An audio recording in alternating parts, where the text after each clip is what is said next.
students, today we will be discussing with the topic community development in India since independence. First, let us see the evolution of community development in India.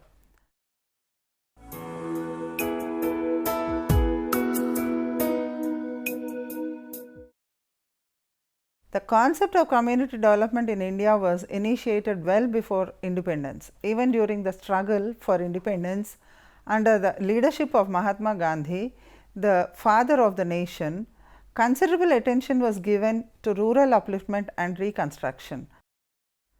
The Government of India Act 1935 under the British rule, while conferring autonomy on the provinces, included rural development as an important program to be initiated for the welfare of the people.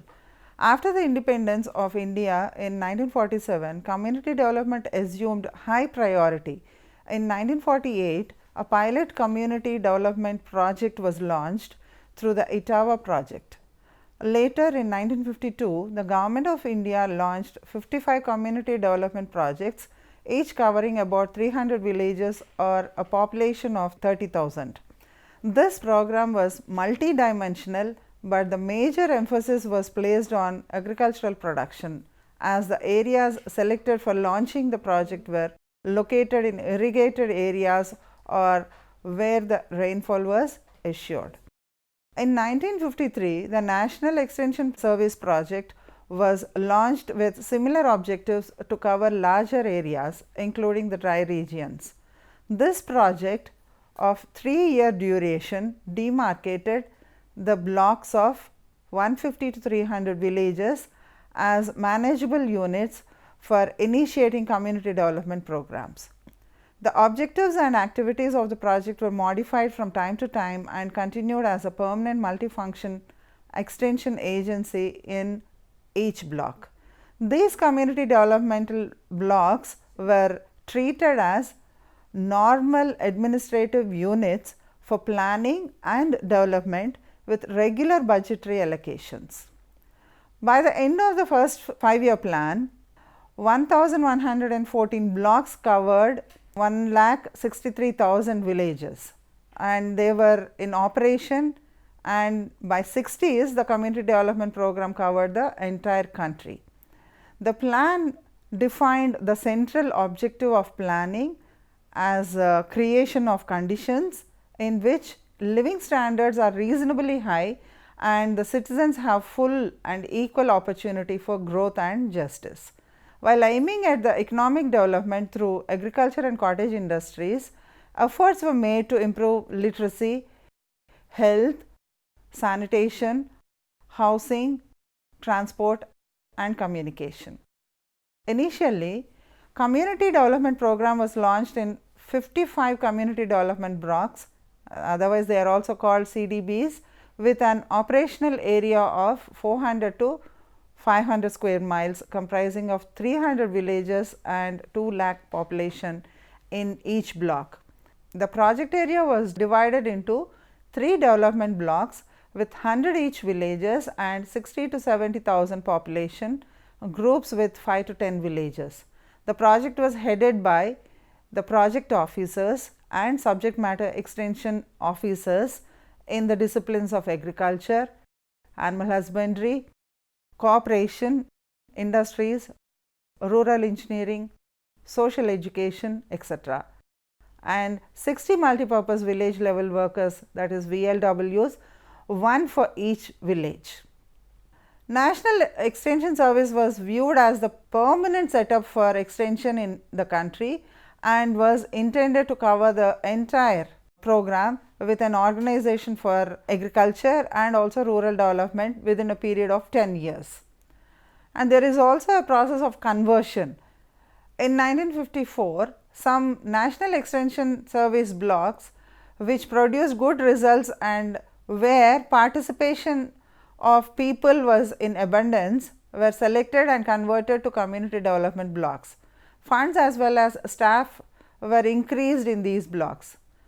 BDO as the head and agricultural, EO animal husbandry, EO cooperatives, EO industries, EO rural engineering, sanitary inspectors, social education organizers, male and female, and also 10 VLWs were the staff of the project.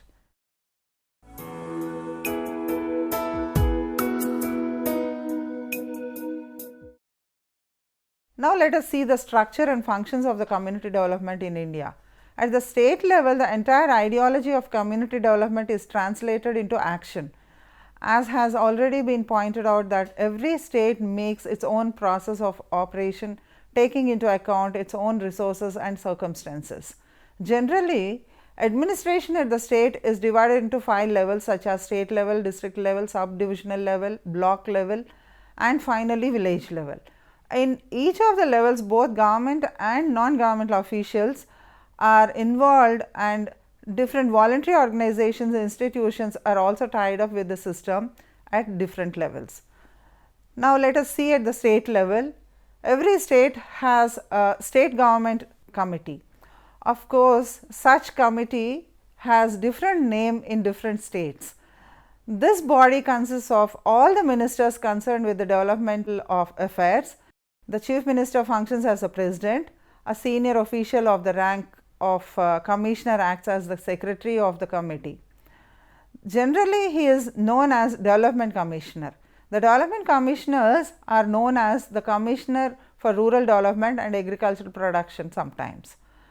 According to the necessity, a deputy commissioner is also appointed. The commissioner is responsible for implementing the decisions and plans of the committee. He maintains the coordination and harmony between the central and state government. He receives the guidance and broad objectives from the central authority, utilize them in planning for community development at state level. He also reports the progress to the central government from time to time. He is expected to give suggestions to form modification of policies so as to make it more effective. He keeps close contact with the collectors of the district's development officers for proper execution of the program. At the district level, there exists a district development or district coordination committee under the chairmanship of collector. At the beginning of the community development activities, an ad hoc body known as district advisory body was separating. But after introduction of Panchayathi Raj, these ad hoc bodies have been removed. The new bodies are known as Zilla Parishads, and they have come to function in its place. The composition of Zilla Parishad is also not uniform in all states. However, generally it consists of people's representatives, special representatives under the provision of reservations such as MPs and MLAs. All the development officials at the district level are included within it. In some states, the collector acts as the chairman, and in some other states, the chairman is elected.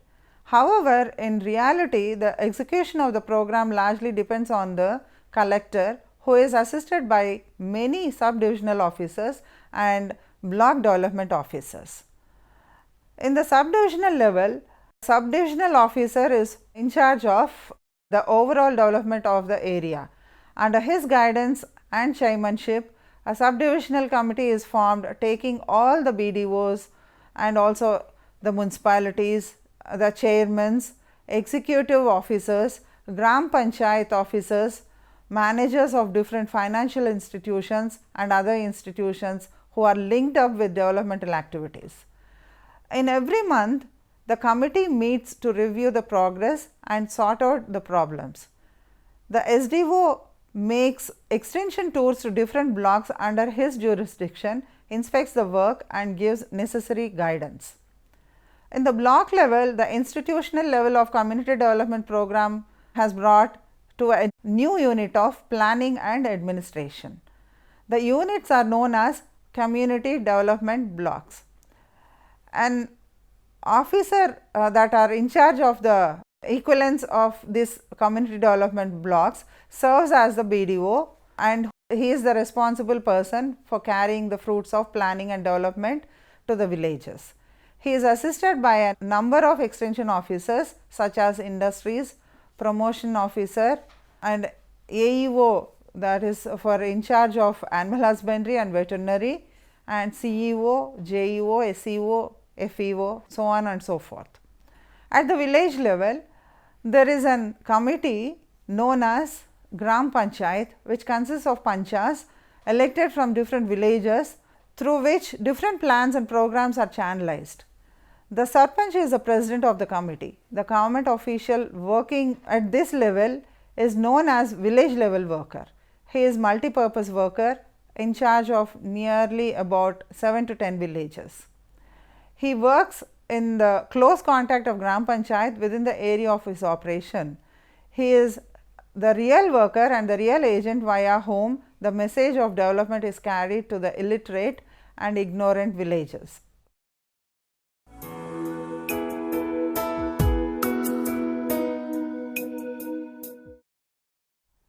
Now, let us see the support structures and their functions. There are support structures that help aiding the community development program in India, such as the Central Social Welfare Board. The Central Social Welfare Board is a key organization in the field of social welfare in India. Created in 1953, it comprises of full-time chairperson and members representing state and union territories. Its general body consists of 51 members headed by the chairperson appointed by the government in consultation with the Ministry of Social Welfare from amongst the prominent women social workers. The board assists in the improvement and development of social welfare activities. The statutory functions of the board are: first one is to survey the need and requirements of social welfare organizations. Second one is to promote the setting up of social welfare institutions in remote areas. Third, to promote programs of training and organize pilot projects in social work. Fourth, to subsidize hostels for working women and the blind. Fifth, to give grants and aid to voluntary institutions and NGOs providing welfare service to vulnerable sections of the society. Sixth, to coordinate assistance extended to welfare agencies by union and state governments. Next one is a Council for Advancement of Rural Technology, otherwise it is called CAPAT.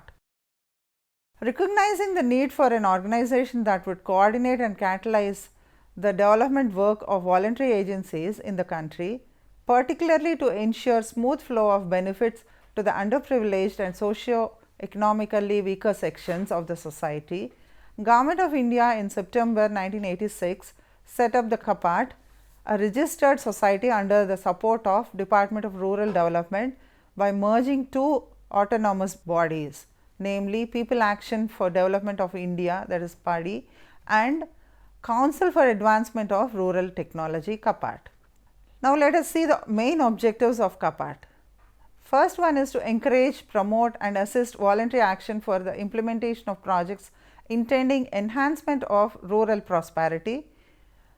Next one is to strengthen and promote voluntary efforts in rural development with focus on injecting new technological inputs, to act as a catalyst for development of technology appropriate for rural areas, to promote, plan, undertake, develop, maintain and support projects, schemes aimed at all-round development, creation of employment opportunities, promotion of self-reliance, generation of awareness, organization and improvement in the quality of life of the people in rural areas through voluntary action. Another agency that is working for community development is Rashtriya Mahila Kosh. Rashtriya Mahila Kosh was established in 1993 as a national level organization as an autonomous body under the aegis of the Ministry of Women and Child Development for socio-economic empowerment of women.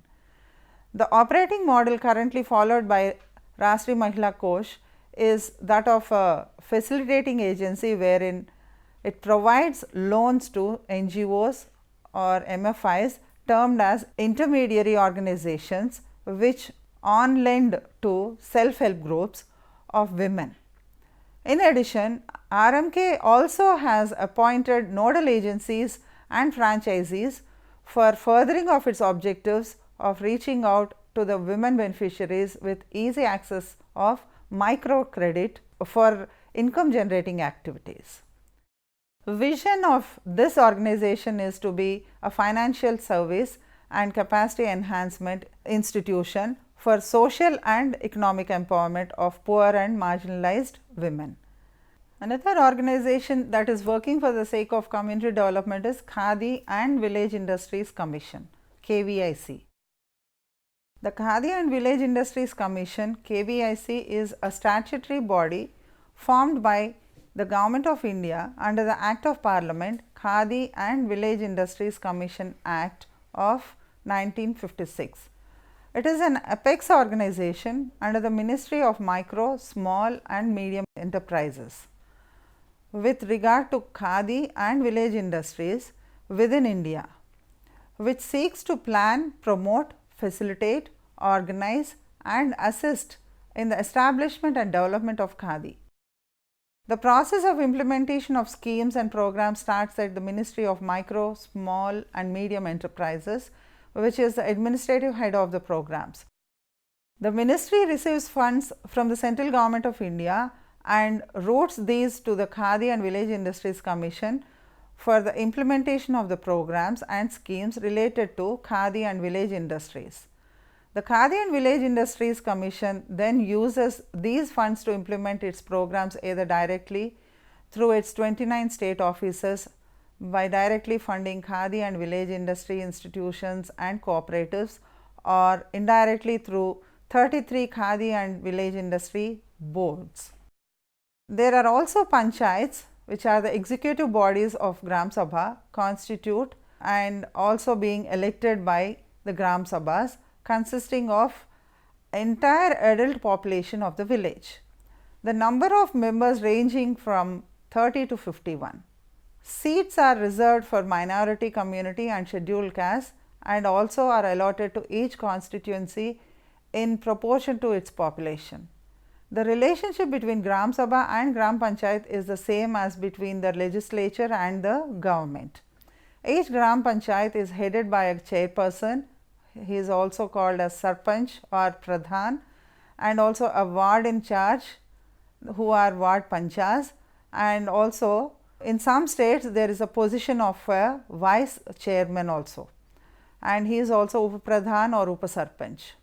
So far as the staff to the panchayats is concerned, there is provision of a secretary in each panchayat or group of panchayats. He also acts as a secretary to the Gram Sabha, responsible for preparing resolutions of the Gram Sabha and placing the same before the Gram Panchayat meeting for follow-up action. The main role and its functions are derived from Article 243G of the Constitution, which stipulates the primary role of panchayats, and it is in the area of development and planning. Whereas, implementation of the programs of the economic development and social justice are to be focal point of their activities.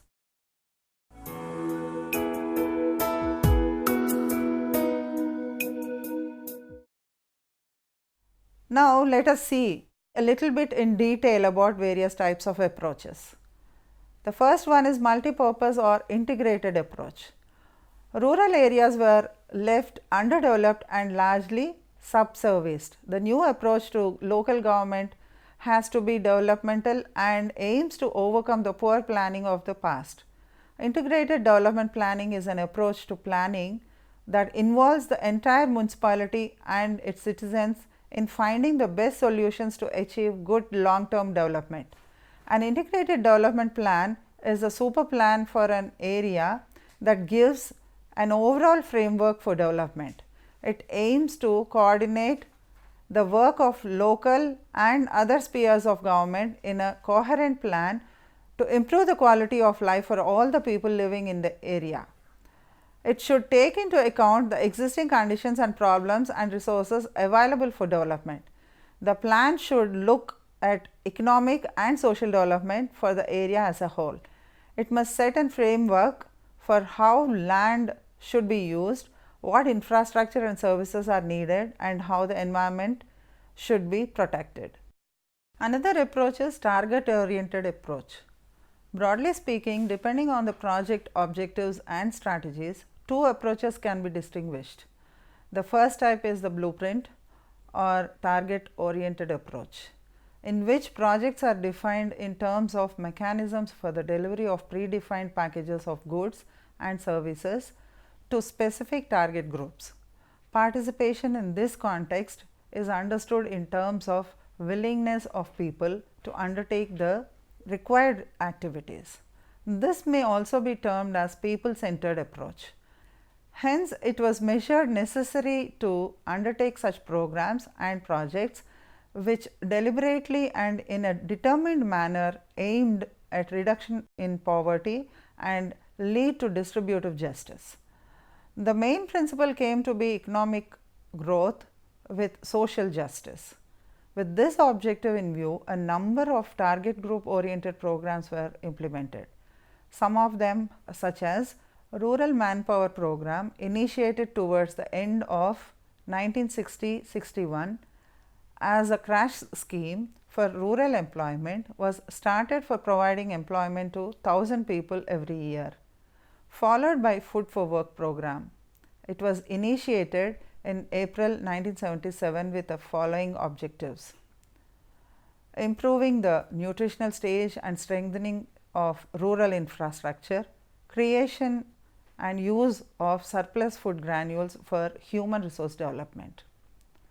Another one is Swarna Jayanti Rozgar Yojna (SGSY). This scheme was launched after a review and restructuring of the erstwhile Integrated Rural Development Program (IRDP) and allied schemes like training of rural youth for self-employment (TRYSEM), development of women and children in rural areas (DWCRA), Million Wells Scheme (MWS), supply of improved toolkits to rural artisans (SITRA), and Ganga Kalyan Yojna. SGSY was launched on April 1, 1999 and is the only self-employment program currently being implemented. The objective of SGSY is to bring assisted Rozgaris above the poverty line by providing the income generating assets through bank credit and government subsidy.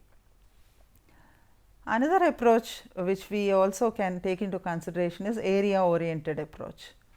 The first approach to development, especially rural development, was regional with emphasis on economic activities to be recognized in dissimilar sub-regions of the district. This approach is popularly recognized as growth center approach. The philosophy behind this approach is that the process of development in rural areas can be fostered through developing natural possessions, building up infrastructural facilities and social services, and also foster the growth of towns and cities in a manner that would help the district to develop in a directed method. The assumption is that each village could not be provided with those facilities simultaneously because of financial limitations and for causes of economic efficiency.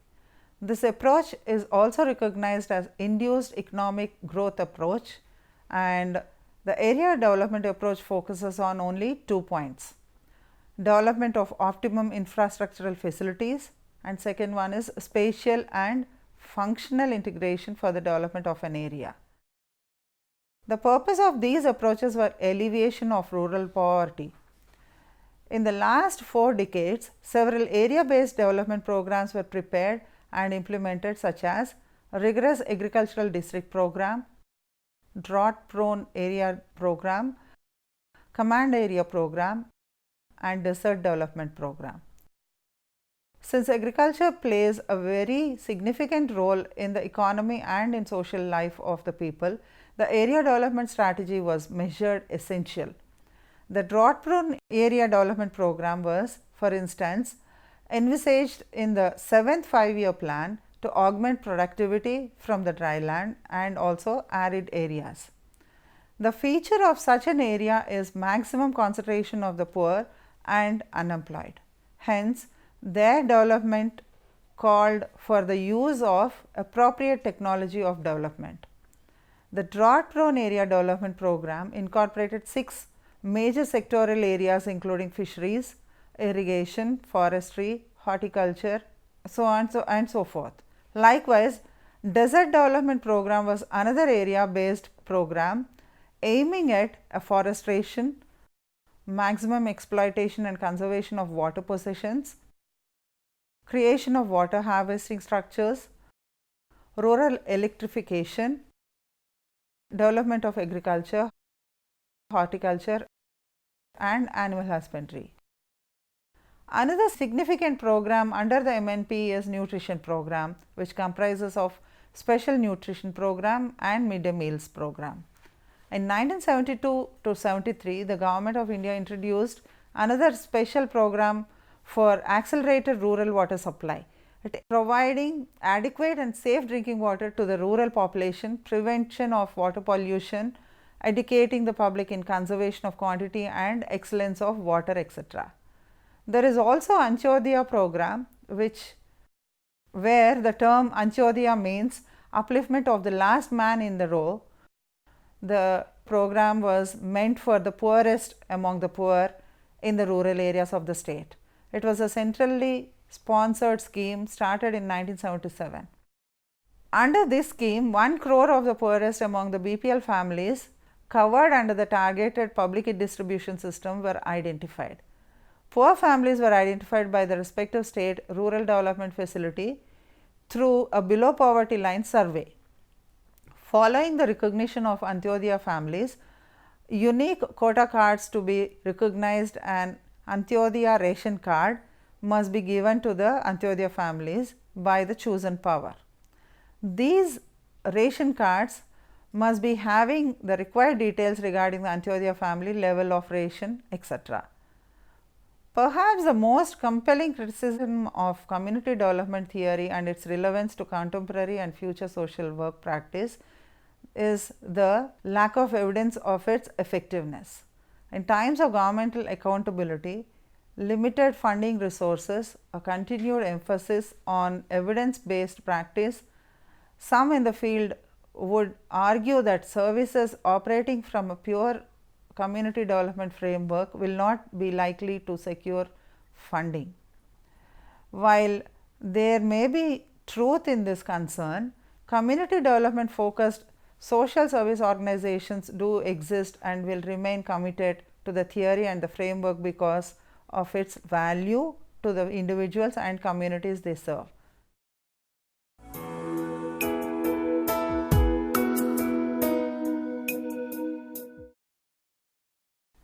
Let us just see the critical reflection on these efforts.